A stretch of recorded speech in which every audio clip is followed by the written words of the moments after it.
Okay, remember we had the Constitution in 1789. Right. And in 1791, Alexander Hamilton created the Bank of the United States. Bank of the United States is where the securities were being held. So basically the international creditors wanting a guarantee of payment said, okay, you hold your securities in this Bank of the United States and we're all good. Okay? The Bank of the United States had a 20-year charter. So fast forward 20 years, 1811, and Congress decided, no, we're not going to renew the Bank of the United States. We're going to get rid of it. Okay, it wasn't a real popular thing anyways. Again, pissed off the creditors. Creditors basically, at that point, said, no, you don't, and they sent their troops in. So we had British troops on American soil, and they burned the White House and took possession of all the federal courts. Now, why would they take possession of the federal courts? That's where the titles are. They're taking control of the titles. Okay? As long as they control the property, that's all they care about. So after they burned the White House and took control of the property, we decided we'd renew the Bank of the United States, and they left. Okay, so 1859, second bankruptcy, states lose their sovereignty. Fast forward 70 years, 1929. Stock market crashed. Okay. In Jekyll Island, the international bankers, along with the Secretary of Treasury, got together in 1909 and said, okay, how are we going to handle this? In 20 years, this debt is due, and we don't have the money to pay it.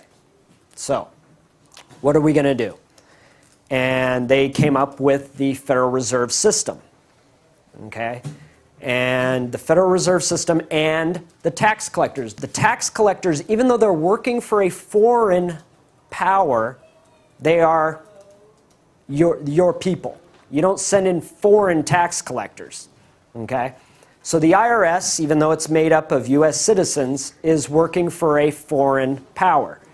Okay? What do taxes go to? What does your income tax pay? Interest on the debt. Interest on the national debt. Does it pay for the operations of government? No. No, it does not pay for the operations of government. It's going to the creditors. Creditors get the tax. Okay? So 1929 rolls around and bankruptcy's due and we don't pay. Okay, so 1929, they had already taken the state's sovereignty. They had already taken the national government's sovereignty. Whose sovereignty did they take in 1929? The people. And how was that demonstrated? Well, Social Security came around in 1933.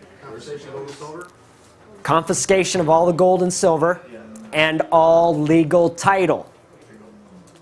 Up until 1933, you could hold legal title on your property. It was called alloidial title.